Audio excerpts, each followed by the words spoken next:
जितने देवता है इनका इतिहास उठा के देख लेना, एक भी देवता का ऐसा इतिहास नहीं है कि वो कोई माँ के देवता पैदा हुए। वो भी आपकी तरह से, हमारी तरह से मनुष्य पैदा हुए, इंसान पैदा हुए। लेकिन आज देवताओं के रूप में इसलिए पूजते हैं कि जब जब कोई हिंदुस्तान की धरती पे छोटी मोटी परेशानी आई, उस जमाने में वो देश हित में काम करते थे, इसलिए उनको आज देवताओं के रूप में पूजते हैं।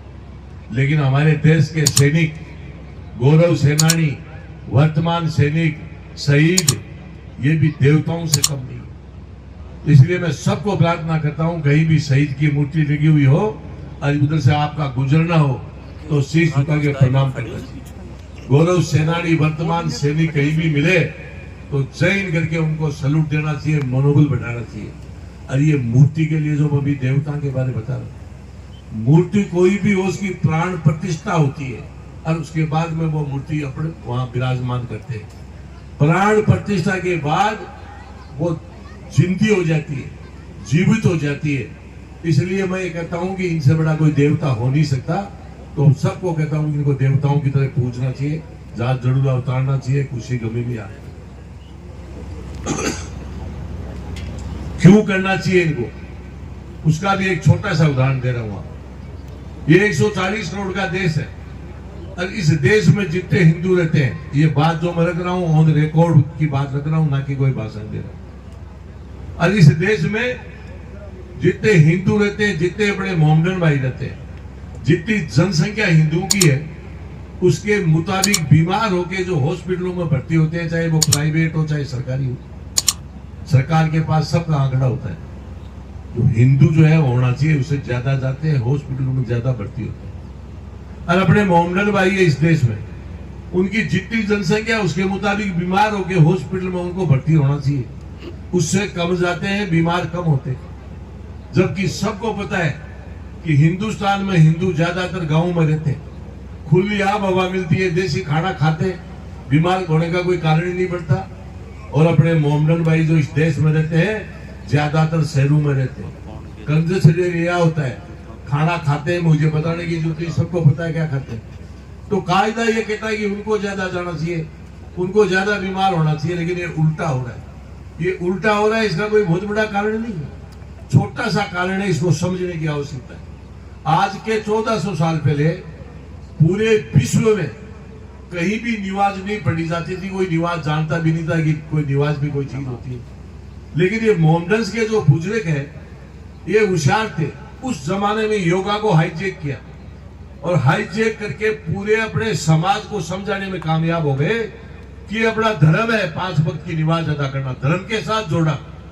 इसलिए सुबह कोई आधी घंटा योगा कर ले, खेत में कोई काम कर ले, मैं गारंटी से कह रहा हूँ 24 घंटे में एक बार पसीना निकाल ले, भगवान उसकी उम्र से 80 साल लेके 100 साल पहले वो नहीं जाएगी। तो ये मोहम्मदन भाई ये 5 बार पसीना निकालते निवाज के माध्यम से। कितना भी काम हो, आपके घर आया हो और निवाज का टाइम हो गया तो हमारी तौलिया बिछा करके निवाज चालू कर दे। तो इसलिए मैं आपको कह रहा हूं कि उन्होंने धर्म के साथ जोड़ा, इसलिए आज पूरे विश्व में उनके समाज को फायदा मिल रहा है। जब तक शहीदों को अपन धर्म के साथ नहीं जोड़ेंगे, आपका हमारा भी भला नहीं हो सकता, इस देश का भी भला नहीं हो सकता। इसलिए मेरी प्रार्थना है कि इनको जात जरूर उतारना, धर्म के साथ जोड़ना, ये करना चाहिए। सरपंच साहब यहाँ विराजमान है, आप सब मौजूद लोग भी यहाँ बैठे हैं, आपको भी प्रार्थना करता हूँ कि आप लोगों को एक दरी पे बैठ के तय करना चाहिए कि हमारे यहाँ से जब भी कोई बारात छटेगी तो सबसे पहले दूल्हा शहीद के धोख लगाएगा, उसके बाद में आगे बारात जाएगी। और यही नहीं, दूल्हा दुल्हन लेकर के जब घर में आए तो घर में प्रवेश करने से पहले वहां शहीद का आशीर्वाद ले, उसके बाद में घर में प्रवेश करें। ये प्रयास भी आप सब लोगों को बैठ के दरी पे बैठ के करना चाहिए। माता बहने बेटी है उस साइड, धर्म के प्रति आस्था उनकी ज्यादा होती है। मैं आपको विशेष तौर से रिक्वेस्ट कर रहा हूं कि जब भी कोई गाय भैंस बकरी छोटी मोटी आपकी बीमार हो जाए तो एक नारियल लाना बाजार से, घर पे रख लेना, मन में तय कर लेना कि हमारी ठीक हो जाएगी, दूध दे देगी तो ये नारियल हम जाके शहीद के चढ़ाएंगे। मैं गारंटी से कह रहा हूं इस मंच के माध्यम से, आप एक बार प्रयास करना, आपको फायदा ही फायदा मिलेगा, नुकसान नहीं होगा। और यही नहीं, अब एक बात आपके बीच में रख रहा हूं, ये बहुत जोरदार बात है, इसको यदि ग्रहण कर लिया, सीख लिया, समझ लिया तो फायदा ही फायदा है, नुकसान नाम की चीज नहीं। साल में एक बार परीक्षा आती है, परीक्षा के टाइम पे सब माँ बाप की जिम्मेदारी है। आजकल के बच्चे बहुत बढ़िया नंबर ले रहे हैं, लेकिन सबको पता है कि धीरे धीरे अपने संस्कार भी खोते जा रहे हैं। परीक्षा का टाइम आए तो अपने बच्चों को कहे, बेटा सबसे पहले नहा धो के शहीद के धोग लगाना और उसके बाद में स्कूल में परीक्षा देने के लिए जाना। जो बच्चा यहां धोग लगाएगा उसका अंदर से ये हृदय परिवर्तन होगा, और जिस बच्चे का हृदय परिवर्तन होता है उसका ऑटोमेटिक माइंड वॉश होगा। और जिस बच्चे का माइंड वॉश और उस टाइम पे यदि वो पेपर देगा, परीक्षा लिखेगा, तो 65 वाले के 95% नंबर आएंगे। आप चाहे प्रयास करके देखें।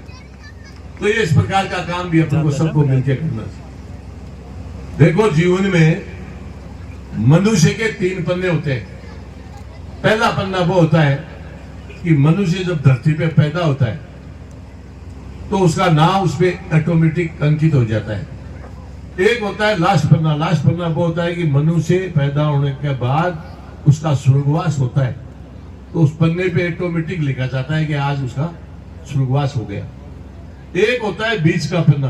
बीच का पन्ना वो होता है कि वो पैदा हुआ तब से लेकर के स्वर्गवास हुआ, इसके बीच में क्या क्या काम किए, वो सारी बातें उस ऑटोमेटिक उस पन्ने पे अंकित होती है। और आप और हम सब लोग समय समय पे उस पन्ने को पढ़ते रहते हैं। कैसे पढ़ते हैं उसका एक छोटा सा उदाहरण। जब कोई गांव में बूढ़ा बुजुर्ग चला जाता है, अपन दाह संस्कार में जाते हैं, दाढ़ी बांध बांध के बैठ जाते हैं, 5 इधर 2 इधर 10 इधर, 10 दाह संस्कार होता रहता है। तो वहां पर चर्चा करते हैं, अरे बहुत भला आदमी था, गांव में न्याय करता था, लोगों की सेवा करता था। उस पन्ने को पढ़ते, उसके जो कर्म किए हुए ना उसको वहां बैठे बैठे चर्चा करते। हर गांव के लिए का उठाईगरा भी मिल जाएगा आपको, जो सारा गांव ने टाके डोरा के करना, थाना में करना, तहसील में करना, कटेर करना, कटेर बिहान का वो शुरुआत होएगी। जहां पर दाढ़ी बांध बांध बैठे की जगह धीरे धीरे चर्चा करे, सत्यानाश जाए गुजरेगी, बहुत बढ़िया, सारा गांव ने दुखी रहा। तो ये मनुष्य जीवन बहुत कठिन से मिलता है, मुश्किल से मिलता है। यदि आप किसी की मदद करते हो तो बहुत बढ़िया, मदद भी नहीं करें तो कम से कम बुराई किसी की नहीं करनी। ये बीच का पन्ना जो मैंने बताया, शहीद किशनलाल जी ने उस बीच के पन्ने पे अपना नाम अंकित करवा लिया है, शहीद किशनलाल। जब तक ये धरती और आसमान रहेगा, कोई पढ़ हो जाए तो कह नहीं सकता, वो हमेशा अमर रहेंगे, जिंदे रहेंगे, आप हम जाते आते रहेंगे। इसलिए मैं ये कह रहा हूं कि हर व्यक्ति को कोशिश करनी चाहिए कि मेरा नाम बीच के पन्ने पे लिखा जाए। बीच के पन्ने पे कोई जरूरी नहीं है कि आप फौज में जाकर के शहीद हो और उसके बाद में उनका नाम लिखा जाए। बीच के पन्ने पे उन लोगों का नाम भी लिखा जाता है जो IAS बन गए, IPS बन गए, कोई हाई कोर्ट, सुप्रीम कोर्ट जज बन गए, जनरल बन गए, जो बड़ी बड़ी पोस्टों पे जाते हैं। चाहे सरकार किसी की भी आए, किसी की भी जाए, उन लोगों को जब भी वो पन्ना पलटोगे तो उनका नाम हमेशा उसमें अंकित मिलेगा। इसलिए सबको प्रार्थना करता हूं, एक जमाना था तो आपने खेती बाड़ी करके, पशुधन चला करके और अपने बच्चों को पाल लिया। अब वो जमाना बिल्कुल खत्म हो चुका है। अभी रामस्वरूप जी कह रहे थे, ये जमाना शिक्षा का है। जिस परिवार में शिक्षा नहीं है तो ये मान लो आने वाले 15 साल बाद में पशुओं की तरह से उसको लोग काम में लेंगे। तो चाहे दुख पाओ, सुख पाओ, कैसी भी परिस्थिति हो, बच्चों को पढ़ाओ। विश्व में नौकरियों की कोई कमी नहीं। जो बच्चे अच्छे नंबर लाते हैं, मैं गारंटी से कह रहा हूँ, पैकेज देने वाले वहां कॉलेज से, स्कूल से ही ले जाते हैं बच्चों को। कोई के नौकरी को नहीं मिले, टीप पर पढ़े, बाकी तो देखो नौकरी मिलनी नहीं। बाकी ढंग से पढ़ेगा, बाकी नौकरी की कोई कमी नहीं है। 2-2 करोड़, 10-10 करोड़, 50-50 करोड़ साल को पैकेज। तो इसलिए मैं सबको कहता हूं कि पढ़ाई करनी चाहिए, प्रयास करना चाहिए, ये मेरी प्रार्थना। 2 बातें मैं आपके सामने देशभक्ति की कह के मैं मेरी बात को विराम देता हूं कि शहीद का प्रोग्राम है, देशभक्ति की जरूरी।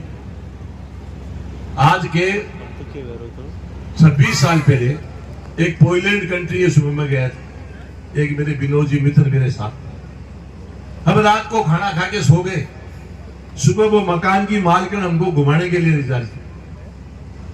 एक हाईवे रोड पे चल रहे थे, चलते चलते एक लिंक रोड पे वो गई, 4 किलोमीटर अंदर जाके एक पेट्रोल पंप से तेल लिया, वापसी उसी रोड से आकर के हाईवे पे चलने लगी।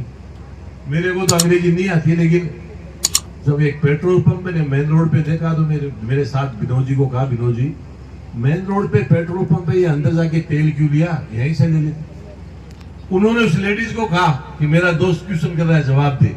उस लेडीज ने क्या किया, वो देखने वाली सुनने वाली बात। लेडीज ने कहा अंदर जो पेट्रोल पंप है वो हमारी कंट्री का है, अरे ये मेन रोड पे पेट्रोल पंप है, ये चाइना का, इसलिए मैंने अंदर जाके तेल लिया।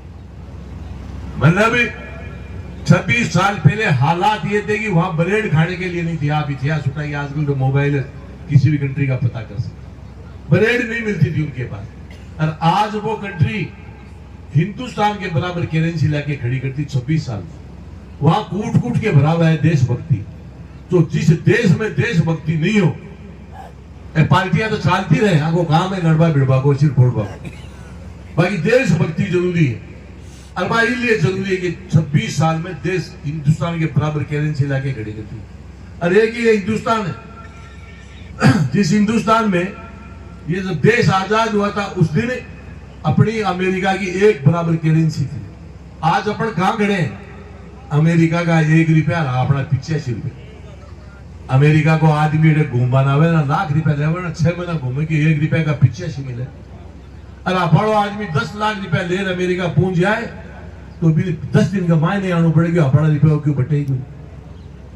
तो इसलिए देशभक्ति जरूरी है। आज कोई मोदी जी हो, मुख्यमंत्री जी हो, यहाँ के सरपंच साहब हो, एमएलए साहब हो, इनसे आप उम्मीद करें कि ये 5-7 लोग हमारा देश में आगे बढ़ा देगा, ये पॉसिबल नहीं है। आम आदमी के दिमाग में देशभक्ति हुई थी कि अपने भी देश के लिए कुछ ना कुछ करें। कोई जरूरी नहीं कि फिलहाल बॉर्डर पर लड़ाई लड़ो। सरकार ने रोडें बना दी, नालियां बना दी, उन नालियों के अंदर बदबू मारते ऐसे जर्म्स पैदा हो जाते हैं, यदि साफ सफाई नहीं हो तो 3 फीट तक छोटे बच्चों को अटैक करते हैं। और उन बच्चों को अपन हॉस्पिटल में लिए के साथ वीर जो अग्निवीर जो है उनको बंद करना चाहिए। मैं आपको एक निवेदन कर दूं, इंटरनेशनल कानून होता है, इंडिया का नहीं, किसी कंट्री का नहीं चलता है कि कौन सी कंट्री में कितने सैनिक रख सकते हो आप। उससे ज्यादा सैनिक नहीं रख सकते, चाहे हथियार तो आप कितने लियो पैसे। ये सिस्टम है सरकार का। तो सरकार की कई इंटरनल प्लानिंग होती है, आपको और हमको पता नहीं होता, इसलिए उनको लिया। और जितने सेना के अंदर जो लिए जाते हैं उनको आज भी लेते हैं, उनको एक्स्ट्रा लिया। आज इजराइल अपनी कंट्री है, इजराइल के अंदर आम आदमी 18 साल का लड़का हो लड़की हो पैदा होते, चाहे प्रधानमंत्री राष्ट्रपति का हो, उसको सेना में जाना पड़ेगा, 2 साल ट्रेनिंग लेनी पड़ेगी। आज इजराइल पूरे इतना सा इजराइल है, ये आपका जो पैसी लेना है इतना ही बड़ा, लेकिन आप रोजिना देखते हो टीवी धड़ ठोकता है वहां। मोमडन कंट्री है, 10 जगह रोजिना चिमनी चेपड़ी रखे। तो भाई वो प्यार, हर आदमी सैनिक है, हर बच्ची सैनिक है, सबके पास ट्रेनिंग है, सब कमांडो है। तो इसलिए कई बार सरकार की मजबूरियां होती है कि ज्यादा सैनिक नहीं ले सकते, तो वहां लेते होते तो ले ही रहे। ये तो एक्स्ट्रा में अटल रोजिना जीपड़े के नीचे आया बछीड़ खा मत है, ट्रेनिंग के राज्य सी तनख्वाह मिली सी, पैकेज मिली सी, और नंबर मिली सी। कोई भी सरकारी नौकरी या प्राइवेट नौकरियां जासी तो मन प्रायोरिटी दी जासी। इसलिए जो काम करते हैं वो अच्छा ही करते हैं। एक बात और बता दूं आपको, पिछले 43 साल से जंतर मंतर में धरना था गौरव सेनानियों का, 43 साल से बाहर घाल रहे थे कि हमारे को एक फौजी तो रिटायर हो जाए 5,000 मिले, तो एक फौजी ने 40,000 मिले। तो उन्होंने कहा वन पेंशन हमारी बराबर करो। मोदी जी ने उस पेंशन को बराबर कर दिया। आज देखते भी गौरव सेनानी, उनको पूछ लो। अगर अभी तक आपने चैनल को सब्सक्राइब नहीं किया है तो चैनल को लाइक, शेयर व सब्सक्राइब अवश्य करें। जिले की तमाम छोटी बड़ी खबरों को जानने के लिए बने रहे वॉइस ऑफ कोटपुतली के साथ।